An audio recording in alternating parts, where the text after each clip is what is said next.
செயல். இந்த ஞானிக்கும் அஞ்ஞானிக்கும் என்னையா வேறுபாடு?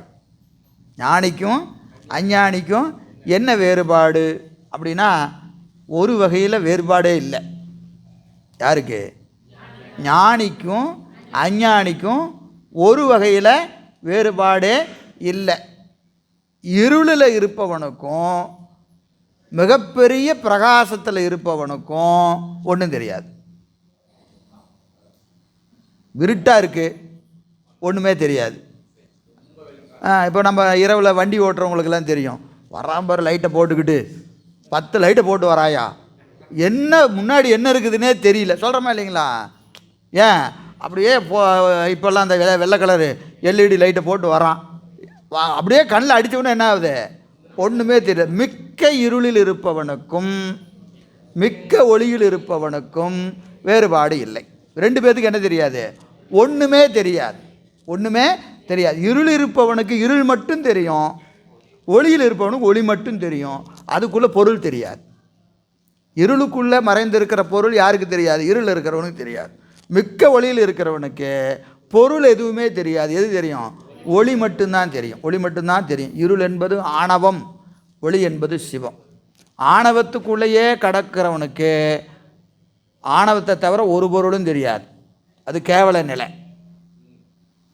சிவத்திலேயே கடக்கிறவன் சுத்த நிலை, அவனுக்கு என்ன தெரியும்? ஒளியாகி சிவம் மட்டும்தான் தெரியும், வேற பொருள் தெரியாது. இவனுக்கு இருளாகிய ஒரு பொருளை தவிர வேறு பொருள் தெரியாது.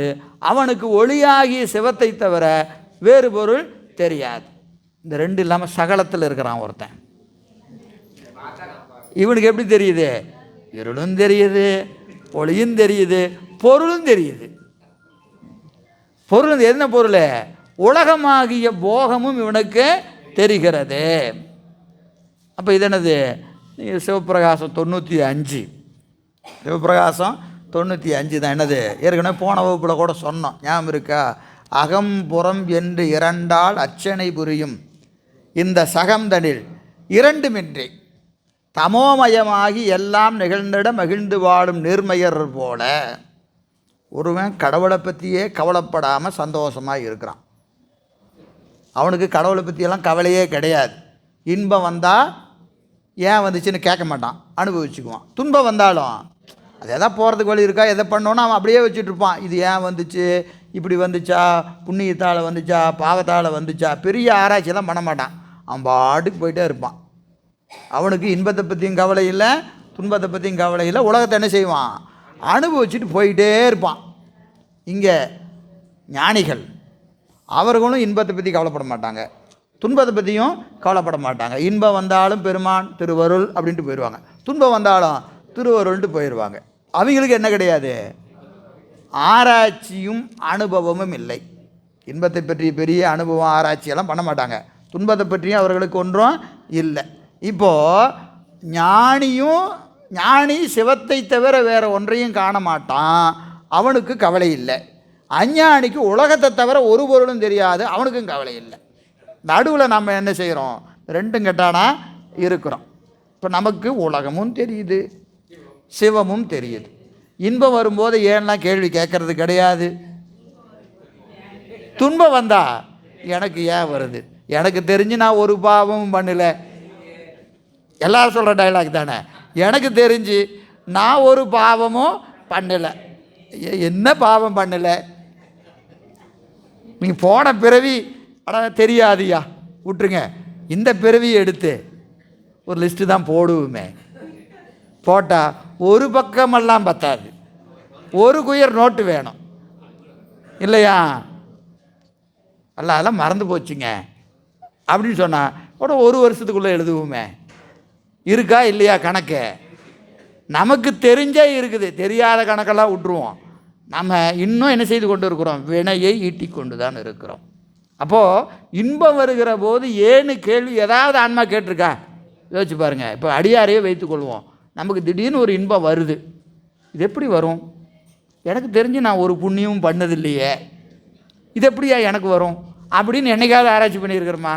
அதெல்லாம் பண்ண மாட்டோம். வந்தால் வரட்டும், வந்ததை வரவில் வைப்போம்.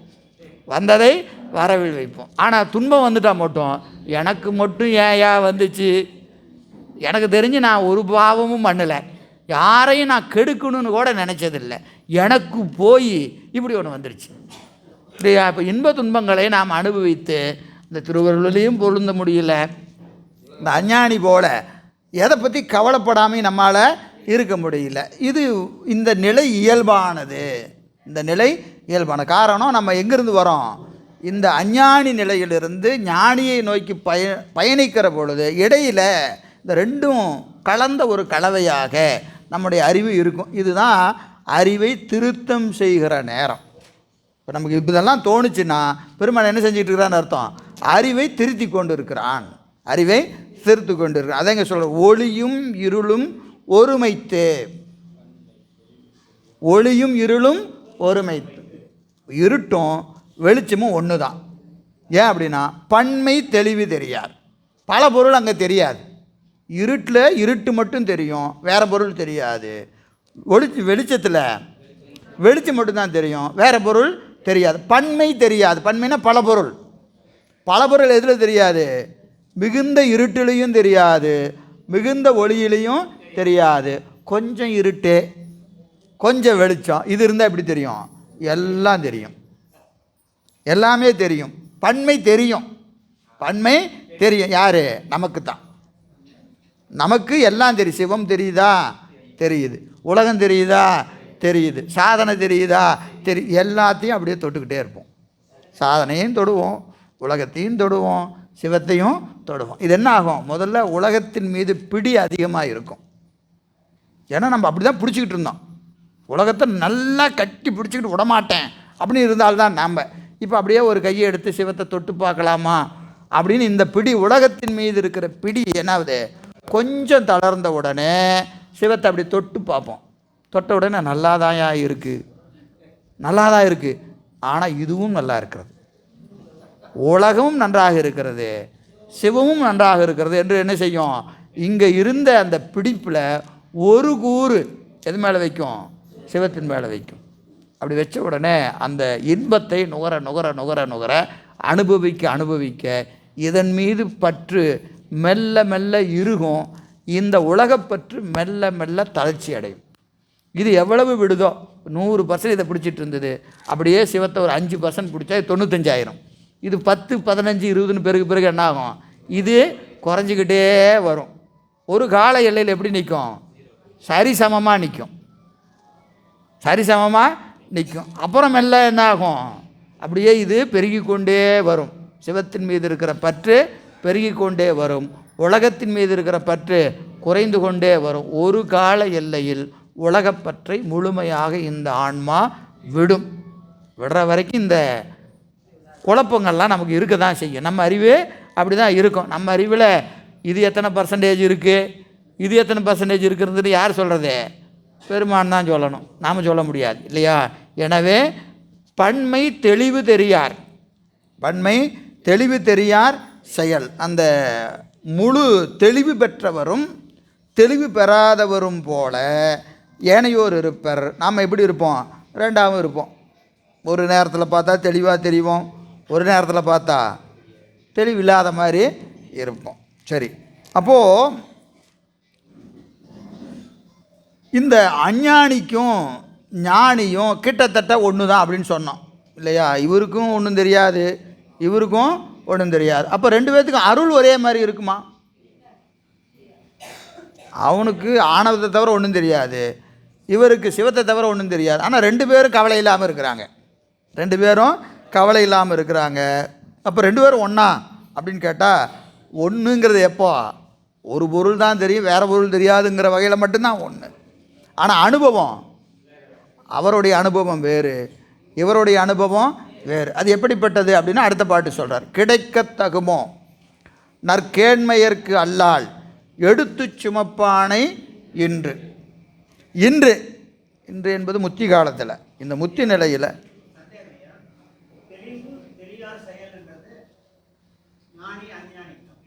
ஆமாம், தெளிவு பெற்றவர் தெளிவு பெறாதவர், அவர்கள் 2 பேர் எப்படி இருப்பாங்க? இருளில் இருப்பவர் போலவும் ஒளியில் இருப்பவர் போல. நாம் யார்? நடுவில் நிற்கிறாள். தெளிவு தெளியார் என்பது தெளிவு பெற்றவர் ஞானி, தெளிவே பெறாதவன் அஞ்ஞானி. அவங்க 2 பேரும் எப்படி இருப்பாங்க? இருளில் இருப்பவரும் ஒளியில் இருப்பவர் போல. அப்போது இவர்களுக்குள்ள வேறுபாடு என்ன? முதல்ல 2 பேர்த்துக்குள்ள ஒற்றுமை என்னது? இருளில் இருக்கிறவங்களுக்கும் ஒளியில் இருக்கிறவங்களுக்கும் ஒன்றுமே தெரியாது. இருள் மட்டும் தெரியும், வெளிச்சம் மட்டும் தெரியும், வேறு பொருள் தெரியும், பன்மை தெரியாது. இது அவர்களுக்குள்ள ஒற்றுமை. வேற்றுமை என்ன அப்படின்னு கேட்டால் அடுத்த பாட்டு சொல்கிறாரு, கிடைக்கத்தகுமோ நற்கேண்மையருக்கு அல்லால் எடுத்து சுமப்பானை இன்று. இன்று இம்முத்தி காலத்து இந்த ஞானி சிவத்தை மட்டுமே பார்த்து கொண்டு இருப்பாரா இல்லையா? என்னதுங்க? பரத்தை பரமே பார்த்திருப்பர், பதார்த்தங்கள் பாரார். ஞானி என்ன செய்வார்? பரமே பார்த்திருப்பர், பதார்த்தங்கள் பாரார் என்று சித்தியாரில் சொல்லுவார். அப்போ சிவத்தை மட்டுமே பார்த்துக்கிட்டு இருப்பாங்க. அப்படி முத்தி காலத்திலே நற்கேண்மையர், கேண்மைன்னு என்னது? உறவு, நட்பு, உறவு. அந்த நற்கேண்மையினர் நல்ல உறவு. நல்ல உறவு எது? சிவம் மட்டும்தான் நல்ல உறவு. அதை தவிர வேறு எந்த உறவும் நமக்கு என்ன கிடையாது? நல்ல உறவு இல்லை. எனவே நற்கேண்மையருக்கு அல்லால் சிவத்தை உறவாக கொண்ட ஞானிகளுக்கு இந்த முத்தி காலத்து எடுத்து சுமப்பான். எடுத்து சுமப்பான் யார்? எதை எடுத்து சுமப்பான்? அவரவர் செய்த வினையை தனது வினையாக அவன் எடுத்து சுமப்பான் இல்லையா? எடுத்து சுமப்பான எதை எடுத்து சுமக்கிறான்? நாம் செஞ்ச வினையை அவன் ஏற்றுக்கொள்கிறான். எப்போ ஏற்றுக்கொள்வான்? நீங்கள் போய் முதல்ல சரணடைஞ்சிடணும், அப்போ தான் அவன் எடுத்து சுமப்பான். ஞானி என்ன செய்கிறாரு? தன்னை அடைந்தார் வினை தீர்ப்பதன்றோ தலையாயவர் தன்கடன் ஆவது தான்கிறார். தன்னை அடைந்தார் வினை தீர்ப்பது இல்லையா? இந்த வீட்டில் கணவன் மனைவி 2 பேர் போகிறாங்க, ஊருக்கு போகிறாங்கன்னு வச்சுக்குவோம். ஊருக்கு போகிறாங்க, நல்ல பெரிய சூட்கேஸ். யார் தூக்கிட்டு போவாங்க? யாருமா தூக்கிட்டு போவாங்க? வீட்டுக்காரர் தான் தூக்கிட்டு போவார். ஏன்? என்னால முடியாதுங்க அப்படின்ட்டுருவாங்க. முடியாதுன்னு விட்டுட்டு அப்புறம் இருக்கிற யார் வலிமையானாலோ அவர் தான் தூக்கணும் இல்லையா? அந்த இடத்துல நானும் தான் வலிமையான ஆள் சொல்லுவாங்களா? சொல்ல மாட்டாங்க. ஏன்? வலிமையான்னு சொன்னால் சூட்கேஸை தூக்கணும் இல்லையா? அதனால் ரொம்ப சிம்பிளாக ஒரு லாஜிக் வச்சுருக்குறாங்க. என்னால முடியாதுங்க. எது? ஒரு 20 கிலோ சூட்கேஸ், 20 கிலோ சூட்கேஸ். இன்னொரு பேக் எவ்வளவு? 5 கிலோ பேக். 2 எடுத்துகிட்டு போகணும். அந்த அம்மா எதை தூக்குவாங்க? 5 கிலோ பேக்கை தூக்குவாங்க. என்னாலெல்லாம் தூக்க முடியாது, எனக்கு தெம்பு இல்லைம்பாங்க. சரி, அடுத்த நாள் ஒரே நாள் ஊருக்கு போகிறாங்க. 5 கிலோ பேக்கு, 5 கிலோ பேக்கு, ஒரு 1 கிலோ ஹேண்ட் பேக். இப்போ எதை தூக்குவாங்க? என்னாலெல்லாம் தூக்க முடியாது. என்னம்மா நேற்று 5 கிலோவை தூக்குனீங்க, இன்றைக்கி அதே பேக்கு தான், அதே 5 கிலோ தான். அப்போ என்ன செய்யுது? இருக்கிறதுல லிஸ்ட் மட்டும்தான் எடுக்கிறதுன்னு ஒரு பிரின்சிபல் வச்சுருக்கிறாங்க. எது கம்மியோ அதை எடுத்துக்கணும், எதுவும் இல்லைன்னா ஒன்று இருந்தால் அதை நீ தான் தூக்கணும். இது ஒரு பாலிசி வச்சுருக்கேன். எல்லா வீட்லேயும் நடக்குமா இல்லையா? எங்கள் வீட்டில் நடக்குது, அதை வச்சு தான் நான் சொல்கிறேன் இல்லையா? எல்லாம் ஐயா அதாங்க ஏன் சொல்கிறேன், வலிமை குறைந்தவங்கன்னா எப்போ 5 கிலோ தூக்கணுமா இல்லையா? எப்போ தூக்கினாலும் 5 கிலோ தூக்கணுமா இல்லையா? நீங்கள் 5 கிலோ 20 கிலோ இருந்தால் 5 கிலோ சரி, ரைட்டு. 1 கிலோ 5 கிலோ வந்தாலும் என்ன செய்வாங்க? அப்போ நேற்று 5 கிலோ தூக்கினாலும் இன்றைக்கி தூக்கலாமா இல்லையா? தூக்க மாட்டாங்க. அது என்ன செய்வாங்க? அது வெயிட்டாக இருக்குங்கம்பாங்க. அது இயல்பு. அது அவங்க அப்படி ஒரு மைண்ட் செட் இருக்கா இல்லையா? அது மாதிரி இப்போது நீங்கள் உங்களை வலிமையாக காட்டுனா சுமக்கணும் இல்லையா? எனக்கெல்லாம் ஒன்றும் இல்லை, எனக்கு எதுவுமே இல்லை, என்னால் தூக்க முடியாதுன்ட்டா யார் தூக்கணும்? இருக்கிற ஆள் யார் வலிமையானாலும் அதை தூக்கணும். வினையை பார்க்கும்போது இந்த பாலிசி வந்துடணும். வினை வந்த உடனே என்ன செய்யணும்? ஐயோ என்னால் முடியாது சாமி அப்படின்னு 2 கையும் தூக்கிட்டிங்கன்னா அவன் சுமப்பான். நம்ம வினை யார் சுமப்பான்? அவன் சுமப்பான். ஆனால் முதல்ல கையை தூக்க தெரியணும். பெருமான்கிட்ட போனால் என்ன செய்யணும்? ஐயோ சாமி என்னால் முடியாது, 2 கையும் தூக்கிட்டா அவன் எடுத்து சுமப்பான். ஆனால் நாம் அங்கே என்ன செய்கிறோம்? நான் யார் தெரியுமா? அப்படியா? அப்போ நீ தூக்கியா? அவர் என்ன செஞ்சுறாரு? அவர் நம்ம பாலிசிக்கு வந்துடுறாரு. ஆமாம்மா, நீ தான் வெயிட்டான ஆள், நீ தான் வெயிட்டான ஆள், என்ன செய்ய? நீ தூக்கு. அப்படின்னு நம்ம கையில் வெயிட்டான பேக்கை கொடுத்துட்டு அவர் கையை கட்டிட்டு அப்படியே ஜாலியாக பின்னாடி வரும். எது வேணும்னு முடிவு நாம் தான் பண்ணணும். எதை தூக்குறதுன்னு நாம் தான் முடிவு பண்ணிக்கணும் இல்லையா? டீயை சாப்பிடுங்க. பானை என்று நற்கேண்மையற்கு அல்லால் எடுத்து சுமப்பானை கிடைக்கத்தகுமோ? சிவத்தை உறவாக கொண்ட ஞானிகளுக்கு அன்றி ஏனையோருக்கு எடுத்து சுமப்பானாகிய சிவத்தோடு பொருந்தி நிற்றல் கூடுமோ? கூடாது. அவன் எதுக்கு தயாராக இருக்கிறான்? நம் வினைகளை சுமப்பதற்கு பெருமான் தயாராக இருக்கிறான். நாம் கொடுக்கறதுக்கு தயாராக இல்லை. என்ன செய்கிறோம்? இல்லை எங்களாலே முடியும் சாமி, நாங்களே பார்த்துக்கிறோம் அப்படின்னு நம்ம ரெடியாக இருக்கிறோம். வினையை இல்லையா? வினை என்று சொல்கிற போதே நீங்கள் நல்லா வினைன்னு சொன்ன கூட உங்களுக்கு என்ன ஞாபகம் வருது? தீவினை தான் ஞாபகத்துக்கு வரும். அதெல்லாம் நான் கொடுக்கறதுக்கு ரெடியாக தாங்க இருக்கிறேன் அப்படின்னு சொல்லுவோம். வினைன்னு சொன்னால் என்னது? நல்வினையும் தீவினையும். நல்வினை வந்தாலும் பெருமான்கிட்ட கொடுத்துடணும், தீவினை வந்தாலும் கொடுத்துடணும் இல்லையா? அதுக்கு நமக்கு தயாராக இருக்கிறோமா? இல்லை. இது நமக்கு சித்தியாரில் அழகாக ஒரு பாட்டு இருக்குது. 3 தரத்து அணுக்கள் செய்யும் கண்மங்கட்கு அப்படின்னு அந்த பாட்டு துவங்கும். அதில் அரும்பருவம் அடைதலுமே ஆசானாகி தோன்றி, அரும்பருவம் அடைதலுமே இது அந்த உபதேசம் பெறுகிற பருவம் வந்த காலத்து. அரும்பருவம் அடைதலுமே ஆசானாகி, இறைவன் யாராக வரான்? குருநாதன் வடிவம் தாங்கி வந்து ஆசானாகி தோன்றி நுகராத வகை முன்செய் கண்மத் துகளறுத்து. ஏற்கனவே முன் செய்த கண்மங்களை நுகராதவாறு அதை நீக்குகிறான். யாருக்கு? ஞானிகளுக்கு. குருநாதனிடத்து சரணடைந்த ஆன்மா தன்னை என்ன செய்யணும்? அப்படியே கொடுத்துடணும் பெருமான்கிட்ட இல்லைங்களா? தலைப்பட்டார் நங்கை தலைவன் தாளை. அப்புறம் சாமி பாட்டு இருக்கா இல்லையா? என்ன பாட்டது? முன்னம் அவனுடைய நாமம் கேட்டாள், மூர்த்தி அவனிருக்கும் வண்ணம் கேட்டாள், பின்னை அவனுடைய ஆரூர் கேட்டாள், பெயர்த்தும் அவனுக்கே பிச்சையானாள். அன்னையும் அத்தனையும் அன்றே நீத்தாள், அகன்றாள் அகலிடத்தார் ஆச்சாரத்தை, தன்னை மறந்தாள் தன் நாமம் கெட்டாள், தலைப்பட்டாள் நங்கை தலைவன் தாளே. இது எவ்வளோ அழகாக ஒரு ஆன்மா பெருமானை நோக்கி பயணிக்கிறது என்பதை ஒரு அகத்துறையாக வைத்து நாவுக்கரசு பெருமான் தாண்டகத்தில் சொல்கிறார். முன்னை அவனுடைய நாமம் கேட்டாள். இந்த சிவபெருமான் சிவபெருமான் சொல்கிறாங்களே, அவர் யாருங்க என்று என்ன செய்யுது? சிவத்தினுடைய பேரை கேட்கும். இது என்ன?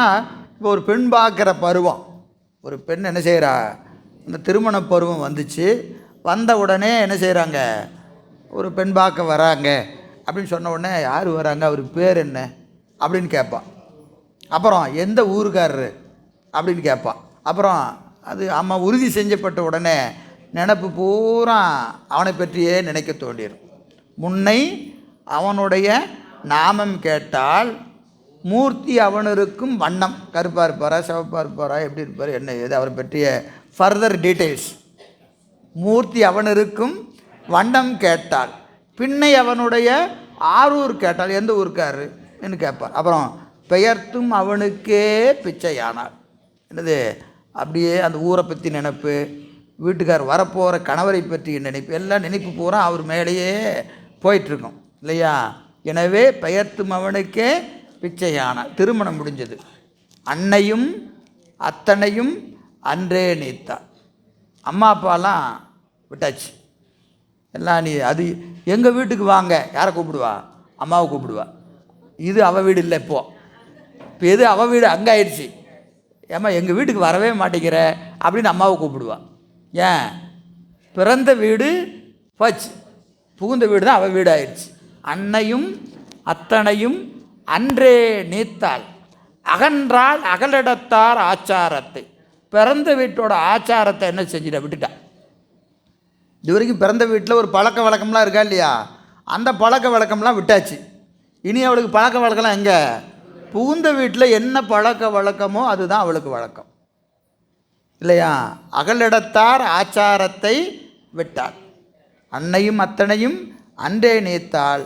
அகன்றால் அகலிடத்தார் ஆச்சாரத்தை தன்னை மறந்தாள். தன்னை பற்றி நினைப்பு. அம்மா வீட்டில் இருக்கும்போது தான் அம்மாட்ட ஒரே சத்தம், என்னது இந்த வேலையை நான் தான் செய்யணுமா, இதெல்லாம் செய்ய மாட்டேன், அப்படி செய்ய மாட்டேன், நான் என்னக்கிட்ட இப்படி வேலை வாங்குறீங்க, நான் படிச்சுக்கிட்டு இருக்கிறேன்னா இல்லையா, அப்படியா இப்படியான்னு அம்மாவை பிடிச்சி வேலை வாங்கிட்டே இருப்பேன். அங்கே போனோன்னே வீட்டுக்காரருக்கு காப்பி போடணும், காலையில் எழுந்திரிக்கணும், மைத்துனர் இருக்கிறாரு, மாமனார் இருக்கிறாரு. இப்போ தன்னை பற்றிய நினைப்பு போயிடுச்சு. இங்கே அம்மா வீட்டில் இருக்கும்போதே தன்னை பற்றி மட்டும்தான் நினச்சிக்கிட்டு இருப்பான். இங்கே அங்கே போனோன்னே தன்னை மறந்துட்டு தன் வீட்டுக்கு இருக்கிற எல்லாருக்கும் ஆன படிகளை செய்ய ஆரம்பிச்சிடறாரா இல்லையா? தன்னை மறந்தால் தன் நாமம் கெட்டாள். பேர் மாறிடுச்சு. எப்படி மாறிடுச்சு? இன்னாருடைய மனைவி. அவள் என்ன ஆயிட்டா? இன்னாருடைய மனைவின் பேர் மாறிடுச்சு. தன் நாமம் கெட்டாள். தலைப்பட்டாள் நங்கை தலைவன் தாளை. என்ன ஆயிட்டா? அப்படியே கணவனோடு அப்படியே ஒன்று விட்டாள். இது அகத்துறையில் நாவுக்கரசு பெருமான் சொல்கிறார். இப்படியெல்லாம் இன்றைக்கி பேசுனா என்ன ஆகி போயிடும்? வம்பாய் போயிடும் இல்லையா? அப்படியெல்லாம் இருந்தது, அப்படி தான் சொல்லிக்கணும். இன்றைக்கெல்லாம் என்ன ஆயிடுச்சு? 50-50 ஆயிடுச்சு. இது ஒன்றும் குற்றம் இல்லை. ஏன்னா எப்படியோ அதான், அதெல்லாம் கால பருவநிலை மாற்றங்கள் இல்லைங்களா? அதனால் ஆனால் இதில் வேண்டாம், அதுக்குள்ளே போக வேண்டாம், நம்ம சப்ஜெக்ட்டுக்கு வந்துடுவோம். இப்படி இது அப்படியே என்ன செய்யணும்? அந்த பெண் ஆன்மா, தலைவன் யார்? சிவபெருமான். இந்த ஆன்மா இப்படி தான் பரிணமித்து வருகிறது இல்லைங்களா? முன்னை அவனுடைய நாமம் கேட்டாள், மூர்த்தி அவனருக்கும் வண்ணம் கேட்டாள், பின்னை அவனுடைய ஆரூர் கேட்டாள், பெயர்த்தும் அவனுக்கே பிச்சையானாள். பெருமானை பற்றி கேட்டு அவனுடைய அருத்தரங்களை கேட்டு அவனுடைய கருணையை கேட்டு அவனுக்கு ஆளாகி நிற்பது ஆன்மா. அன்னையும் அத்தனையும் அன்றே நீத்தாள் அப்படின்னு என்ன அர்த்தங்க? தன்னுடைய பழக்க வழக்கங்களை இயல்பாக ஒவ்வொரு குலத்துக்கும் ஒரு பழக்க வழக்கம் இருக்குது. ஒரு குலத்துக்கு ஒரு பழக்க வழக்கம்லாம் இருக்கும்.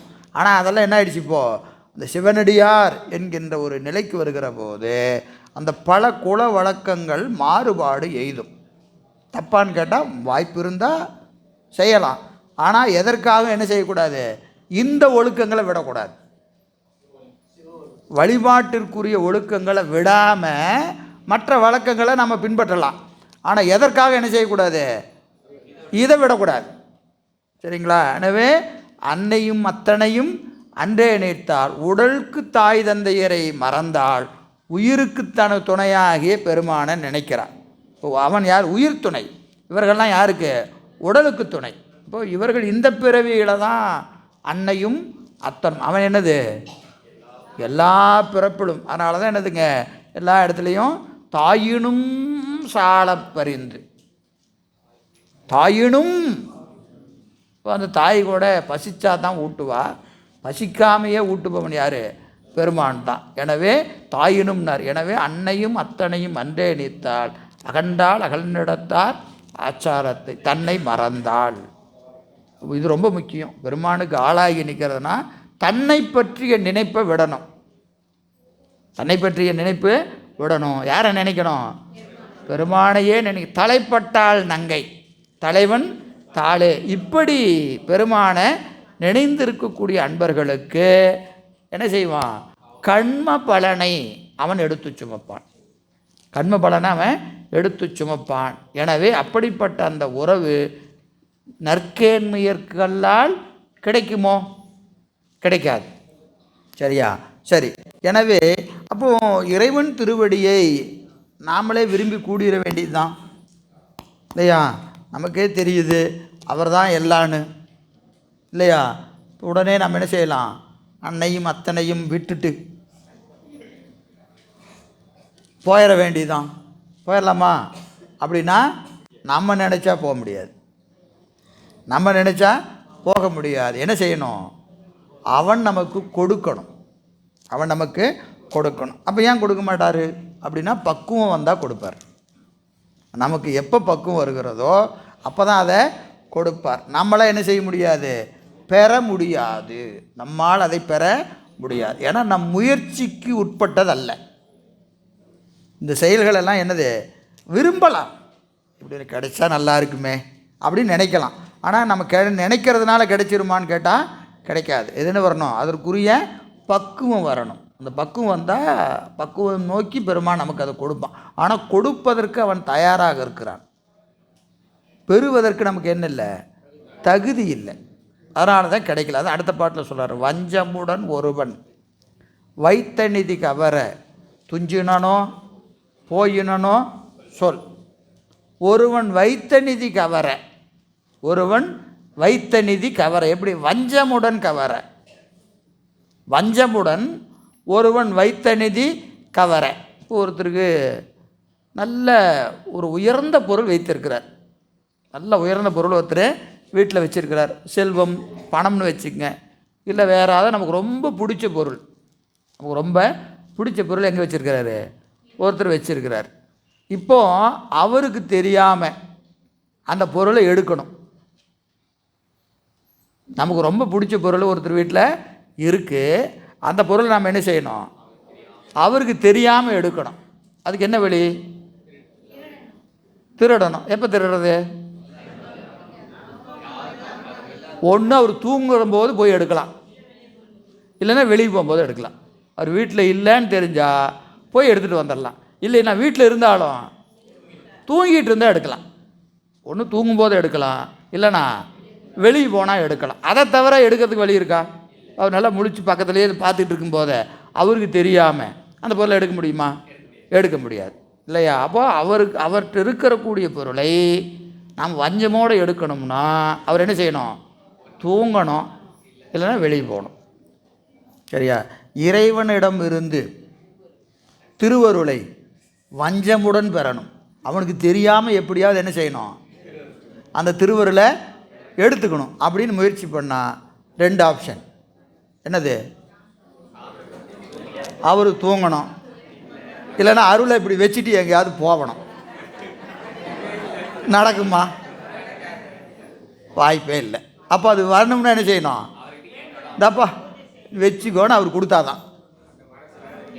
அவராக கொடுத்தாலே தவிர நீங்கள் அதை என்ன செய்ய முடியாது, பெற முடியாது. வஞ்சமுடன் ஒருவன் வைத்த நிதி, ஒருவன் வைத்த நிதியை வஞ்சமுடன் கவர துஞ்சினனோ, தூங்கிட்டானா, போயிடனோ, விட்டுட்டு எங்கே போனானோ சொல். எப்போவாவது தூங்கினானா சொல்லுப்பா, வந்து எடுத்துக்கிறேன். இல்லை விட்டுட்டு எங்காவது போனானா சொல்லியா, வந்து எடுத்துக்கிறேன். எதை, திருவருளை. இது எப்போ நடக்க போகுது? நடக்கவே நடக்காது, நடக்கவே நடக்காது. அப்போ அதை பெறுவதற்கு வழி என்னது, போய் கையேந்தி சாமி கருணையோடு கொஞ்சம் பார்த்து போடுங்க, நீங்கள் போட்டாதான், நீங்கள் கொடுத்தாதான். ஏன்னா என்னால் என்ன செய்ய முடியாது, வழிந்து பெற முடியாது. இந்த திருவருளை என்னால் வழிந்து பெற முடியாது. பெறுவதற்கான தகுதியும் என்னிடத்து இல்லை, தகுதி என்னிடத்து இல்லை. அப்போ எப்படி வாங்கிறது, எப்படி வாங்கணும், இறந்தார் போல போய் பிச்சை தான் எடுக்கணும். பிச்சை எடுத்தால் அவன் மனசு இறங்கினா போடுவான். இப்போ திருவருளை எப்படி கேட்கணும், கையை இப்படி வச்சு கேட்கணும், இப்படி வச்சு தான் திருவருளை கேட்கணும். ஏன்னா அதை பெறுகிற தகுதி நமக்கு இல்லை, வழிந்து பெறுகிற தகுதியும் நமக்கு இல்லை. வழிந்தும் பெற முடியாது. இல்லை ஏன் எனக்கு கொடுக்க மாட்டேன் அப்படின்னு கேட்குறதுக்கு நமக்கு உரிமை கிடையாது. ஏன், நம்ம தகுதி ரொம்ப மோசமாக இருக்குது. இப்போ எப்படி பெற முடியும், அவனிடம் கையேந்தி தான் நிற்கணும். அவனாக கொடுத்தாதான் நம்ம பெற முடியும். எனவே அவன் அதை தந்தால் அன்றி உயிர் அதை பெற முடியாது என்று இங்கே சொல்லுகிறார். இப்போ அந்த தகுதி இல்லை என்பதற்கு காரணம் நம்ம அறிவை மறைத்திருக்கிற ஆணவ மலம். இந்த ஆணவ மலம் நம் அறிவை மறைத்து நிற்கிறது என்பதை அறிவதற்கு என்ன வழி அப்படின்னா அதுக்கு ஒரு ஓமை சொல்கிறார். ஆணவ மலம் நம் அறிவை மறைத்து இருக்கிறது என்பதற்கு ஒரு ஓமை சொல்கிறார். அருமையான ஓமை. தனக்கு நிழல் என்றாம், தனக்கு நிழல் என்றாம் ஒளி கவரும் தம்பம் என கவர நில்லாது இருள். தனக்கு நிழல் என்றாம் ஒளி கவரும் தம்பம் என கவர நில்லாது இருள். தனக்கு நிழல் என்றாம், தனக்கு நிழல் என்றாம் ஒளி கவரும் தம்பம். தம்பம்னு என்னது? தூணு. தூணுக்கு தான் தம்பம்னு. இன்றா, இன்றா என்பது இன்றாம் தான். இன்றா என்பது இன்றாம் தான்.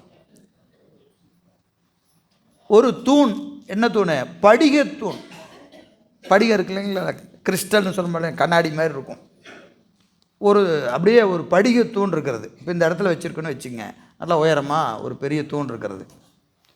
இது ஒளியை என்ன செய்யும்? வாங்கும்.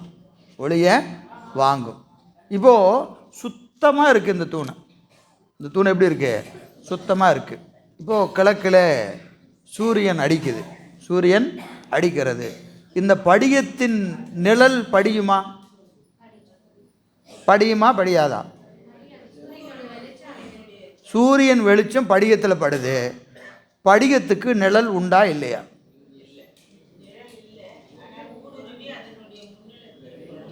ஊடுருவி வந்துடும், நிழல் விழுவாது. படிகம் என்ன வருதோ வாங்கி அப்படியே அந்த பக்கம் விட்டுரும், அது நிறுத்தாது. நிழல் எப்போ விழுவுன்னு கேட்டால், அதை நீங்கள் வாங்கினா நிழல் விழுவும். நம்ம நிற்கிறோம், ஒரு மரம் இருக்குது, செடி இருக்குது, இதெல்லாம் என்னது? வரக்கூடிய ஒளியை வாங்கி நிற்குது. அதனால் என்ன செய்யுது? இந்த ஒளி கடந்து போவதில்லை, கடந்து போவதில்லை. சரியா? அப்போது சுத்தமான படிகத்தூணில் என்ன விழாது? நிழல் விழாது, நிழல் விழாது. சரியா? இப்போ அதே படிகத்தூணில் துடைக்கவே இல்லை, ஒரு மாதம் ஆச்சு, 2 மாதம் ஆச்சு, அப்படியே என்ன ஆகும்? அப்படியே குப்பையெல்லாம் வந்து அடித்து அப்படியே படிகம் மறைச்சிருக்கு, அப்படியே முழுக்க டஸ்ட்டாக இருக்குது. இப்போ என்ன ஆகுது? சூரியன் ஒளி படுகிறது. இப்போ நிழல் எவ்வளோ இருக்கும்? எப்படி இருக்கும்? முழுசாக அப்படியே அந்த படிகத்தூனுடைய வடிவம் அப்படியே நிழலாக விழும். சரி, ஒரு தொடச்சோம்னா அந்த நிழல் கொஞ்சம் டல்லாகும். எங்கெல்லாம் தூசி இல்லையோ அங்கெல்லாம் நிழல் இருக்காது, எங்கெல்லாம் தூசி இருக்கிறதோ அங்கெல்லாம் நிழல் விடும். புரியுதுங்களா? நல்லா சுத்தமாக துடைச்சிட்டா நிழலே விழாது. ஒரு 4 டாட்டு தூசி இருந்துன்னு வச்சுக்கோங்க, அந்த 4 டாட் இருக்கிற இடத்துல மட்டும் நிழல் விழும். அப்போது வரக்கூடிய ஒளியை தூய்மையான ஒளி தம்பம் படிகத்தூண் என்ன செய்யும்? உள்வாங்கி அப்படியே கடத்திடும். அது அப்படியே கடத்திடும். என்ன செய்யாது? தனக்கென்று அதை வைத்து கொள்ளாது. வர ஒளியை அப்படியே கடத்திடும். அப்படி கடத்திட்டு அதுக்கு என்ன கிடையாது? நிழல் இல்லை, நிழல் இல்லை. இப்போ படிகத்தூண் என்பது ஆன்மாவினுடைய அறிவு. படிகத்தூண் என்பது ஆன்மாவினுடைய அறிவு. அதில் படிந்திருக்கிற அழுக்கு ஆணவ மலம். சூரிய ஒளி திருவருள். திருவருள். இப்போது இந்த படிகத்தூணில் எவ்வளவு அழுக்கு இருக்கிறதோ அவ்வளவு என்ன வரும்? நிழல் வரும். எவ்வளவு அந்த இது தூசி இருக்கிறதோ அவ்வளவு என்ன வரும்? நிழல் விழும். அது நிழல் என்பதற்கு விபரீத அறிவு என்று உரை செய்கிறார். மயக்கம், விபரீத உணவு, இருள், அறியாமை. அப்போது இந்த படிகத்தூணிலே தூசி படியாமல் இருக்கிற அறிவு ஞானியுடைய அறிவு. எந்த தூசும் கிடையாது, அப்படியே பளிச்சுன்னு இருக்குது. திருவருள் வந்ததுன்னா என்ன செய்யும்? அப்படியே கடத்திடும். திருவருள் செயலை எந்த இடத்துல என்ன செய்யாது? தன் செயலாக மதிக்க மாட்டாங்க. திருவருள் செய்வதை என்ன செய்வாங்க? அப்படியே என்ன செய்யுதோ அப்படியே அது பாட்டுக்கு நடக்கும்.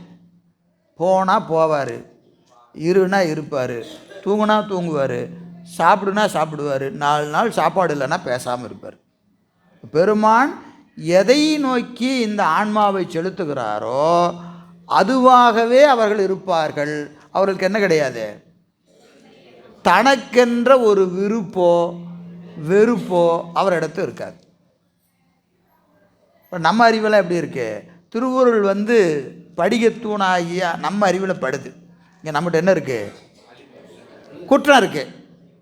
அந்த அருள் அப்படியே போகாது, என்ன ஆகும்? ஃபில்டர் ஆகும். தற்போதம் நம்முடைய தன்முனைப்பு அதில் சேரும் இல்லையா? இருக்கா இல்லையா? இப்போ உதாரணத்துக்கு பார்ப்போம். எப்பவுமே சாதாரணமாக ஒரு செய்தி சொல்லணும்னு வச்சுக்கோங்க.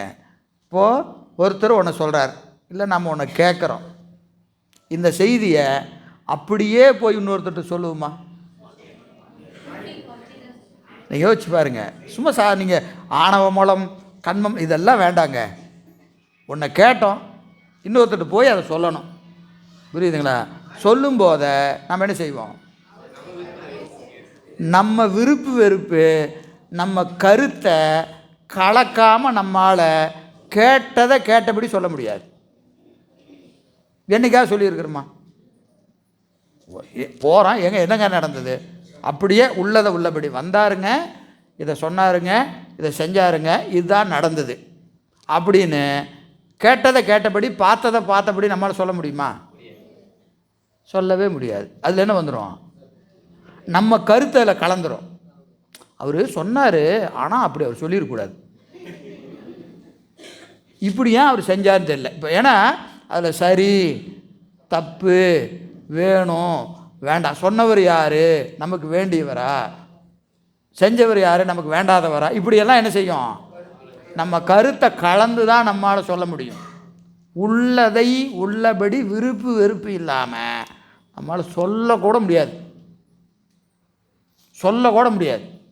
இப்போ நமக்கு எவ்வளோ தூரம் தற்போதை இருக்குது பாருங்கள் இல்லையா? ஒரு சாதாரண இதில் நமக்கு சொல்கிறதுனால நமக்கு ஒன்றும் வரவும் வரப்போகிறதில்ல, துன்பமும் வரப்போகிறதில்ல. அவர் என்ன கேட்டார்? என்னப்பா நடந்தது? இதுதான் கேள்வி. நம்ம என்ன செய்யணும்? உள்ளதை உள்ளபடி சொல்லணுமா இல்லையா? நம்மளால் சொல்ல முடியுமாண்ணா? சொல்லவே முடியாது.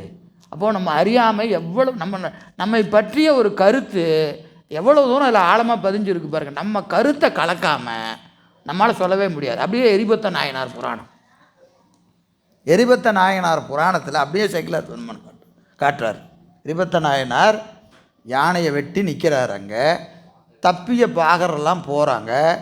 வாசலில் இருக்கக்கூடிய வாயில் காப்பாளரை பார்த்து பட்ட யானை பட்டது பராக்கரும் பட்டனர், பட்ட யானை பட்டது பராக்கரும் பட்டனர். யானை செத்துருச்சு, பாகர்கள் செத்துட்டாங்க, போய் அரசனுக்கு சொல்லு. இதுதான் இன்ஃபர்மேஷன். தப்பிச்சு வந்தவன் என்ன சொல்கிறான்? யானை வெட்டுப்பட்டது, யானை பாகர்கள் வெட்டுப்பட்டனர், செய்தியை போய் அரசன்ட்ட சொல்லு. இவன் என்ன செய்யணும்? போகணுமா இல்லையா? போனோடனே இவன் என்ன சொல்லணும்? யானை வெட்டப்பட்டது, யானை பாகர்கள் வெட்டுப்பட்டனர்னு சொல்லணும். இவன் என்ன செய்யணும்? பட்ட யானை பட்டது பாகரும் பட்டனர் வெட்டினர் சிலராம், வெட்டினர் சிலராம். ஏன் போகும்போது அவன் ஒன்று யோசிக்கிறான், எது எப்படி போய் ராஜாட்ட நம்ம ரொம்ப புத்திபூர்வமாக சொல்லணும். நம்ம யார்? நம்ம அறிவாளி.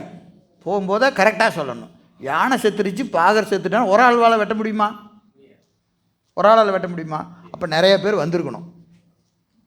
நிறைய பேர் வராமல் எப்படி இப்படி செய்ய முடியும்? அப்போ உள்ளது உள்ளபடி சொன்னால் நமக்கு என்ன மரியாதை? அப்போது இப்படி தான் நடந்திருக்கணும். நிறைய பேர் வந்து யானையை வெட்டிட்டாங்க. அப்போது நம்ம சொல்லும்போது என்ன சொல்லணும்? வெட்டினர் சிலராம், பட்ட யானையும் பட்டது, பட்டவர்த்தனமும் பட்டது, பாகரும் பட்டார், வெட்டினர் சிலராம். உடனே அரசர் கோபத்தோடு எந்திரிச்சு படையை திரட்டிட்டு போயிட்டார். இவன் ஒரே ஒரு வார்த்தையை தாங்க சேர்த்துனா ஒரு பெரிய போரே ஆரம்பிச்சிருச்சு. 4 வகை பனையோடு புகழ்ச்சோழ நாயனார் யானைப்பட்ட இடத்துக்கு போகிறார். இப்போ இவன் நடந்தபடி சொல்லியிருந்தான்னு வச்சுக்கோங்க, என்ன செஞ்சிருப்பார்? அங்கேயே எப்படி ஒருத்தர் வெட்டியிருப்பார்? கூப்பிடு, என்ன நடந்ததுன்னு கூப்பிடு. அந்த வெளியே வந்து நின்னானா இல்லையா, அவனை கூப்பிடியா, என்னையா நடந்தது அப்படின்னு கேட்டிருப்பார். இப்படி ஒருத்தர் வந்தார், ஒரே ஒரு ஆள் தான் வந்தார், யானையை வெட்டிட்டாரு. அவ்வளவு கோபமாக வெட்டினார். யாரையா வந்தா? திருநீர்லாம் பூசியிருந்தாருங்க. திருநீர்லாம் பூசியிருந்தார். அவர் வந்து வேகமாக அப்படி திருநீர் பூசினவர் வந்து வெட்டினாரா அப்படின்னா இவர் தனியாக என் குதிரை எடுத்துகிட்டு போயிருப்பார். இவன் என்ன செஞ்சிட்டான்? வெட்டினர் சிலராம்னு ஒரு வார்த்தையை சேர்த்துனா ஒரு போரே நடக்குது. 4 வகை படையோடு வரார். இப்போது நம்ம அறிவு எப்படி இருக்குது பாருங்கள். இதுதான் நம்ம அறிவு. எப்பவுமே ஒரு செய்தியை சொல்லுகிற போது நம்மளால் என்ன செய்ய முடியாது? உள்ளபடி சொல்லவே முடியாது. காரணம், நமக்கு தற்போதம் உண்டு. நம்ம கருத்தை கலக்காமல் நம்மளால் எதையுமே சொல்ல முடியாது. எது போல? படிகத்தூணிலே படிந்திருக்கிற கரை போல. ஞானிகள் அறிவு எப்படி இருக்கும்? மாசே கிடையாது. மாசே கிடையாது. அவர் பெருமான் என்ன செய்விக்கிறாரோ அதை அப்படியே செய்வாங்க. நாவுக்கரசர் பெருமான் கடலை கட்டி போட்டாங்க. நற்றுணையாவது நமச்சிவாயம் நாமார்க்கும் குடியல்லோம் ஈண்டு வரும் வினைக்கு எம்பிரான் உளன்னு போனார். எப்படி போகிறாருங்க? ராஜாட்ட போனோம்னா அவன் ஏதாவது ஒன்று பண்ணுவான். ஏன்னா சமணர்கள் சூழ்ச்சி செய்வாங்க. அந்த கூட்டத்தில் இருந்தவர், அவங்களுக்கெல்லாம் ஹெட்டாக இருந்தவர். அவன் என்ன செய்வான்? நாம் சொல்கிறோமா இல்லையா? நீ படிக்கிற ஸ்கூலில் நான் வாத்தியாரியா அப்படின்னு சொல்கிறோமா இல்லையா? அப்படி அவர் அப்படியே இருந்தார். அவர்களுக்கெல்லாம் இவர் என்னவாக இருந்தார்? வாத்தியாராக இருந்தவர். அவன் என்ன செய்வான்னு தெரியுமா தெரியாதா? நல்லா தெரியும். அப்போ என்ன செஞ்சாலும் பரவாயில்ல, ஈண்டு வரும் வினைக்கு எம்பிரான் உளன்னு போனார். ஏன் எது நடத்துதோ பெருமான் முடிவு செய்கிறாரு, நடக்கட்டும் என்று அவர் போனாரா இல்லையா? அதுதான் என்னது? சுத்தமான படிகத்தூண் போன்ற ஞான நெறியை அடைந்த ஆன்மாவின் அறிவு. நம்ம அறிவெல்லாம் எப்படி இருக்குது? பூரா டஸ்ட்டு பதிஞ்சிருக்கு இல்லையா? எது செஞ்சாலும் நம்மளுடைய விருப்பு வெறுப்பு திருவருள் தான் செய்விக்குது. ஆனால் எது கலந்துருது? விருப்பமும் வெறுப்பும் கலந்து நமக்கு அப்படியே அதில் அந்த தற்போதம் என்பது கலந்து நிற்கிறது.